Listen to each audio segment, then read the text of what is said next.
Well, why did we make that decision? Well, we knew It seemed like a good idea at the time. we knew we wanted in the second, and I would call it like the second half of the book, because the first half of the book is it's about the triune God, okay, Father, Son, and Spirit, and creation, Jesus. And the second half of the book is kind of sort of our response to what God has done, and so a chapter on the church, but there's a variety of issues. We wanted to make sure that what we call ethics, or what Catholics call moral theology, isn't like a separate topic. It's not like you're doing theology and then you do your ethics. But on the other hand, it's not like you do your theology and then you talk about sacraments, for example. No. I mean, there has to be ways of weaving together prayer and the Catholic life. But praying is a special piece of the Catholic life. We don't say this in the book, but I mean, the traditional Luther's catechism, as well as medieval catechisms, the current Catholic catechism always has a separate section on prayer, and that's separate from the section on moral living, for example. So it seems to me the way I would cast it is the prayer piece has more to do, focused more on maybe love of God, and then the ethics is love of neighbor. But these two are inseparable. But we also talk about how, I mean, it's not easy to say how you keep those flowing together at all. And that's part of what we deal with in those chapters. I'm still wondering why we separated them. One of the, I think, challenges of writing an introduction to theology is that people are going to come to it with certain expectations. And in order to have it be a useful work of theology, and I think probably the highest praise that anybody can give to a work of theology is that it's actually useful, as opposed to useless, which a lot of theology is. If it's going to be useful to people, it's going to have enough familiar markers that they can find their way around in it. And in some ways, I think we strove not to be particularly original. One of the things we say in the introduction is that the arrangement of the book is not particularly novel, because we actually think that the gospel of Jesus Christ is so radically novel that any attempt at novelty on our part would pale in comparison. So in some ways we're quite happy to take on traditional structures and organizing principles, and learn from the tradition in that sense, without feeling like this is some kind of new creation that we're bringing about. We're simply trying to figure out how, in the context in which we find ourselves, how do we hand on what we've been given? Well, quite frankly, I think our goal was in fact not to separate them. You can distinguish them.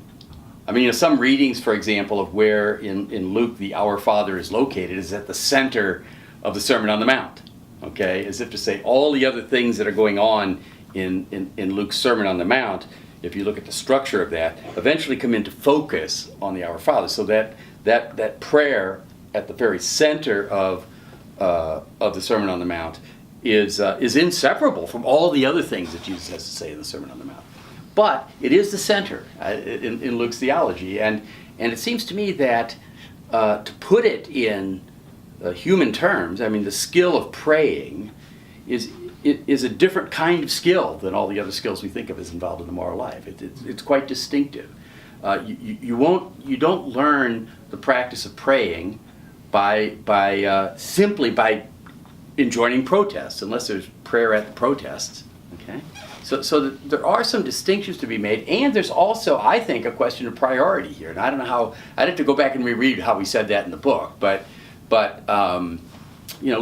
I think was right to put the Our Father at the center of his sermon, but not all the gospel writers talk about Jesus' words that way. They don't center them the same way. So there's obviously different theological ways of talking about this, even in the Bible. Yeah, I guess I would think that the chapter on prayer as a kind of an overture to the second half of the book. So after having treated, God and creation, Father, Son, and Spirit, and the life of grace, then talking about prayer, the chapter on prayer really serves as an introduction to the discussion of the sacramental life and the moral life, reaching consummation in the eschaton. And so I think that it is not a desire to separate prayer Right. from the moral life, but rather to first set up the context of a life devoted to praying always, and then make that the context of the further discussion. The other aspect of it is that, I mean, moral theology in Catholicism is an incredibly complex and technical discipline, and neither one of us are moral theologians, though I'd like to think we're theologians who are moral. But, and in some ways, I think to even begin to do justice to some of the technicalities of moral theology, it really needed its own separate, discussion. Right.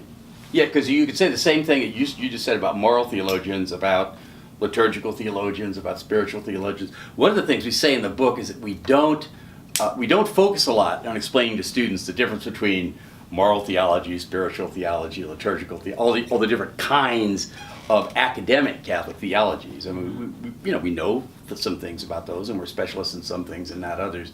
But we try to embed that discussion and to convince all those different kinds of theologies and theologians that they're engaged in an enterprise that has a lot of family resemblances to each other, and that we shouldn't let the differences between those enterprises undercut those communal family resemblances. I guess this is not in direct. This is more inspired by the conversation than in direct response to your question.